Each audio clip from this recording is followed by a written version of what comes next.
Hello students, आशा करती हूँ आप सभी अच्छे होंगे। और आज की इस वीडियो में हम देखेंगे नाव के क्वेश्चंस। एक नाव 10 घंटे में धारा के प्रतिकूल 30 किलोमीटर तथा धारा के अनुकूल 44 किलोमीटर जाती है। 13 घंटे में वह 40 किलोमीटर दूरी धारा के प्रतिकूल एवं 55 किलोमीटर दूरी धारा के अनुकूल जाती है। यानी 13 घंटे में वह प्रतिकूल कितने जा सकती है? प्रतिकूल, जब धारा प्रतिकूल हो तो नाव 40 किलोमीटर प्रतिकूल चली जाती है, पर धारा के अनुकूल होने पर वह कितनी दूरी पार कर लेती है? वह पार कर लेती है 55 किलोमीटर। धारा की चाल तथा नाव की स्थिर पानी में चाल ज्ञात कीजिए। माना कि स्थिर जल में धारा की चाल x है, x किलोमीटर प्रति घंटा मान लेते हैं। और धारा की जल में, माना कि स्थिर जल में चाल, यानी नाव की जो चाल है, नाव की जो चाल है, माना कि धारा की चाल y किलोमीटर प्रति घंटा है। अब देखेंगे कि धारा के अनुकूल चाल, अनुकूल स्थिति में जो कुल चाल आई वो x प्लस वाई, यानी दोनों चालें जुड़ जाएंगी। नाव की चाल जब धारा के अनुकूल में चलती है तब उन दोनों की चाल जुड़ जाती है। मान लो धारा भी उसी दिशा में जा रही है और नाव भी उसी दिशा में जा रही है। धारा के प्रतिकूल, देखो धारा की चाल है y, तो x में से y घट जाएगी, जो धारा की चाल है इसमें से घट जाएगी, तो ये वैल्यू आ गई। अब समय दिया गया है d/s। हम जानते हैं कि समय बराबर क्या होता है? दूरी बटा चाल। अब देखेंगे कि माना कि प्रथम स्थिति में धारा के प्रतिकूल समय t1 मान लिया, तो 30 किलोमीटर दूरी पार करती है, तो उस दूरी को पार करने में लगा समय t1। तो सूत्र के अनुसार 30 किलोमीटर प्रति घंटा बटे उसकी चाल आ गई, यानी x माइनस वाई, जो प्रतिकूल स्थिति में हमने मानी है वही चाल यहाँ पे सेम की सेम आ गई। अब देखो अनुकूल चाल की स्थिति में दोनों चालें जुड़ जाएंगे, तो ये दूरी हो गई अनुकूल चाल में जो हमें क्वेश्चन में हमें दी गई थी। और ये हो गई क्या, ये जो हमने उसकी निकाली है कि भाई इतने t2 समय में 44 किलोमीटर दूरी और इस चाल से तय की। अब देखो कुल समय जोड़ेंगे t1 प्लस t2, यानी जो 10 घंटे है उसमें ये दूरी भी तय की और 10 घंटे में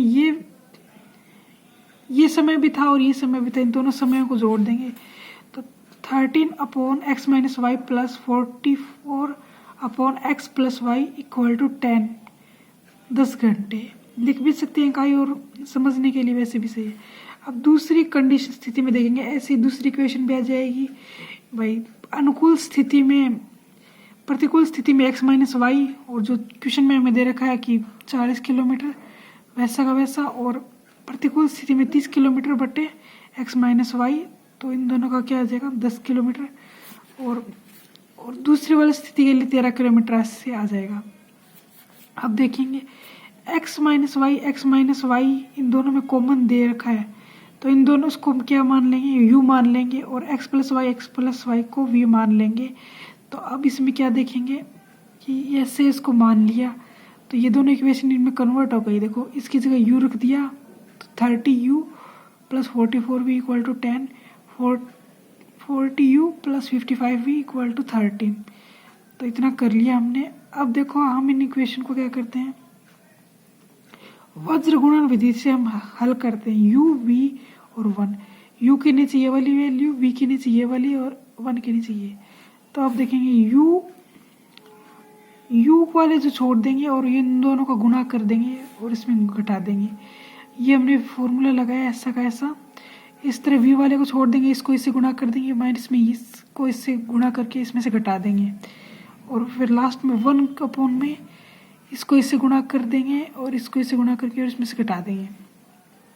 अब देखिए ये क्वेश्चन क्या होते हैं।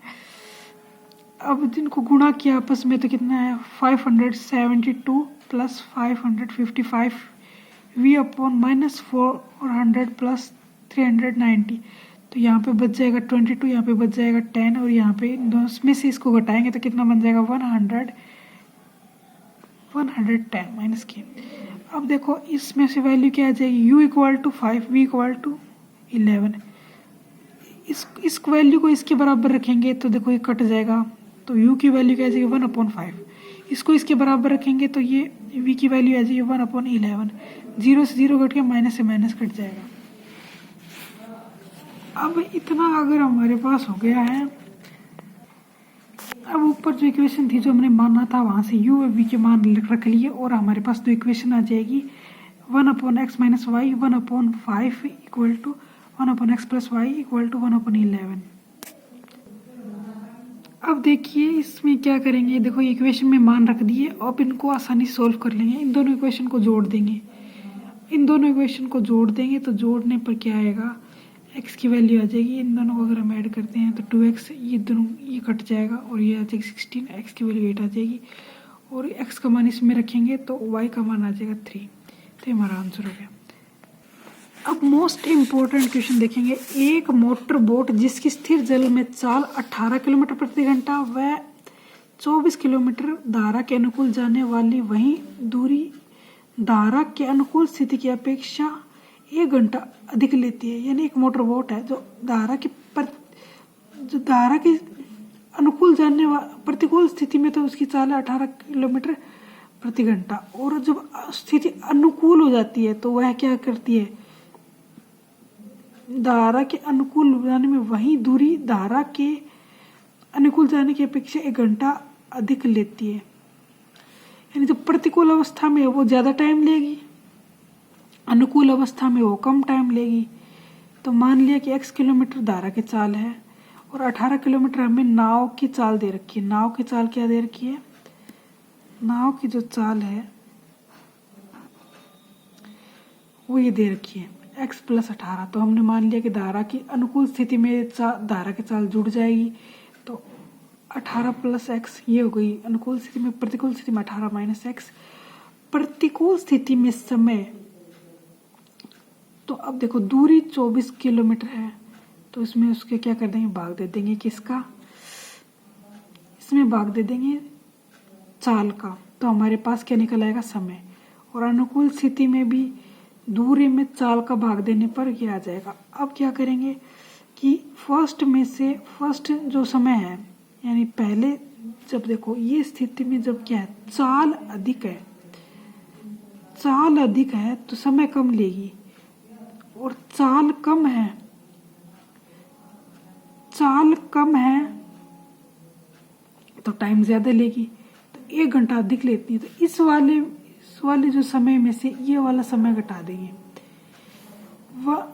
24/x minus 24/18 plus x equal to 1। ये 1 घंटे के लिए, और ये सभी हमने घंटे में कन्वर्ट किया। देखो चाल यहाँ पे हमें क्या लग रहा है, यहाँ पे चाल हमने कम ले रखी है, नहीं सॉरी, चाल अधिक है तो समय कम लेगी। यानी ये जो वैल्यू है कम है, इसका मान कम आएगा, इसका मान ज्यादा आएगा, क्योंकि ये नीचे वाली वैल्यू क्या है, कम है। अब इसको जैसे हम द्विघात समीकरण को सोल्व करते हैं वैसे सोल्व कर लेंगे।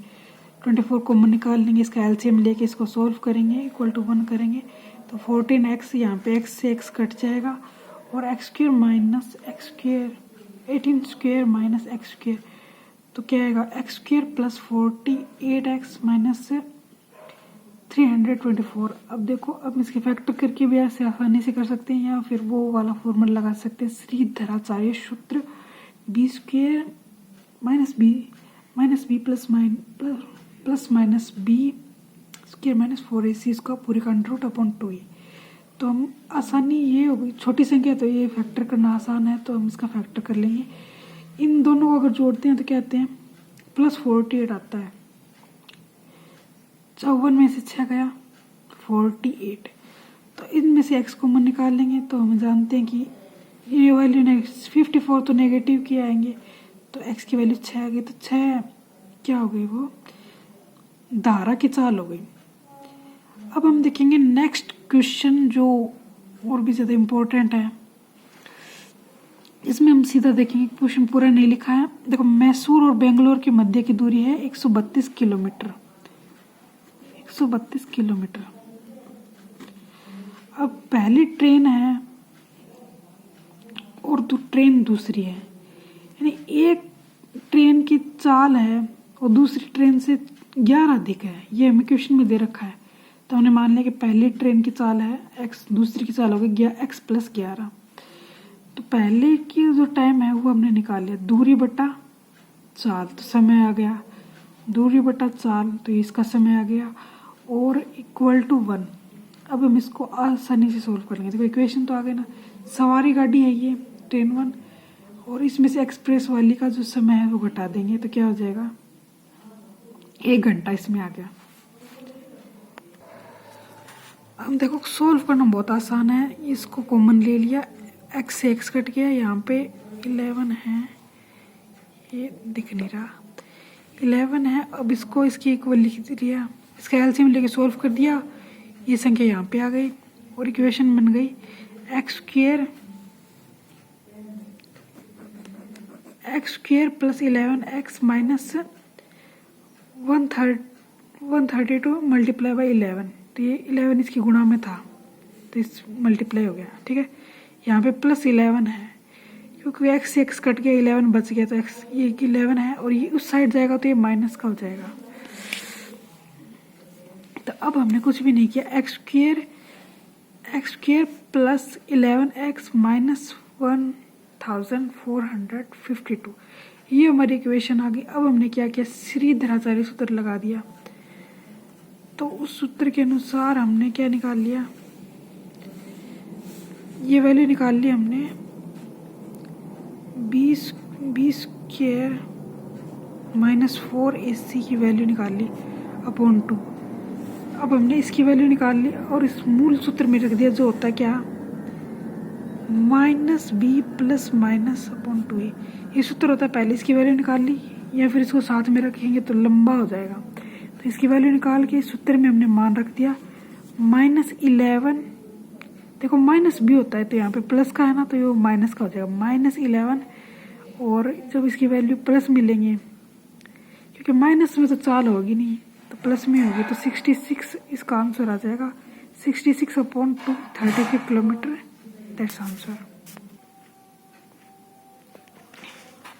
एक रेलगाड़ी समान चाल से 360 किलोमीटर दूरी तय करती है, 360 दूरी है और समान चाल से तय करती है। अगर 5 किलोमीटर चाल और बढ़ा दी जाए, यानी जो दूरी है चाल है 5 किलोमीटर और बढ़ा दी जाए, तो वह 1 घंटा कम समय लेती है। तो बिल्कुल ठीक पहले वाले की तरह है, चाल x मान लिया हमने, समय मान लिया t1 है, ये कुछ भी नहीं है, ये प्लस रखा है, और 360 किलोमीटर। अब दूसरी चाल स्थिति में चाल अगर बढ़ा दी तो x + 5, तो क्या हो गया, टाइम था और 1 घंटा कम हो गया। अगर 2 घंटा कम होता तो 2 लिख लेते, 3 घंटा कम होता तो 3 लिख लेते, अगर 1 घंटा कम है तो -1 लिख लिया। अब ये इक्वेशन आ गई कि चाल में से चाल घटा दी, और तो इसमें से इस साइड से ये घटेगा, तो क्या पे क्या जाएगा 5 बच जाएगा, और इसमें से ये घटेगा, तो ये देखो ये इक्वेशन आ जाएगी 360/t1 - 360/t1। अब देखो ये चाल है ना, देखो चाल ज़्यादा ये है, तो इसमें से ये घट जाएगा।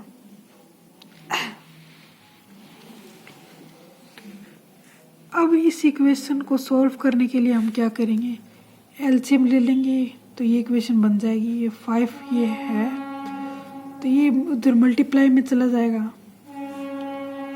= में है 5, तो उधर मल्टीप्लाई में चला जाएगा, और इधर क्या बचेगा 360 बचेगा। तो ये हमारे पास इक्वेशन आ गई। अब सेम वही मेथड है, श्रीधराचार्य सूत्र लगाकर हम क्या करेंगे, इसको सॉल्व कर लेंगे। -b, देखो यहाँ पे पहले से माइनस है, तो माइनस माइनस प्लस हो गया, और ये 25 + 20 मल्टीप्लाई, ये सब वैल्यू रखिए। a की 4 तो फॉर्मूले में होता है, 5 a की वैल्यू है, c की वैल्यू है -360, तो वो हमने सेम की सेम फॉर्मूले में रखी है, 4a × c। अब ये मल्टीप्लाई करेंगे तो 20 आ गया, 20 × 360, तो 25 इसमें प्लस में था ही, और ये वैसे कैसा ओपन में 10। अब इस फॉर्मूले से हम जानते हैं कि इसका जोड़ेंगे तो इसका √85 आएगा, उसमें से 5 अगर प्लस की वैल्यू हम लेंगे तो 90/10, तो 9 किलोमीटर क्या आ जाएगी, 9 किलोमीटर नहीं, सॉरी, इसमें क्या आएगा, 9 घंटे इसका टाइम आ गया, क्योंकि हमने टी की वैल्यू निकाली है। T1 क्या था, टाइम था, तो टी की वैल्यू निकाली है। अब इसमें से क्या करेंगे, ये देखो हमने करके भी दिखाया कि अब इसको से निकालते हैं और करके भी देख लेते हैं, तो वैसे सेम वैल्यू आती है। अब इसमें क्या करेंगे कि T1 की वैल्यू है, पर हमें तो आंसर में चाल चाहिए, तो दूरी में T1 चाल का भाग दे, समय का भाग दे देंगे तो चाल आ जाएगी। तो समय क्या है, T1 9 है, तो 360/9 इक्वल टू 40 किलोमीटर। तो ये हमारा आंसर आ गया। Thank you so much for watching this video.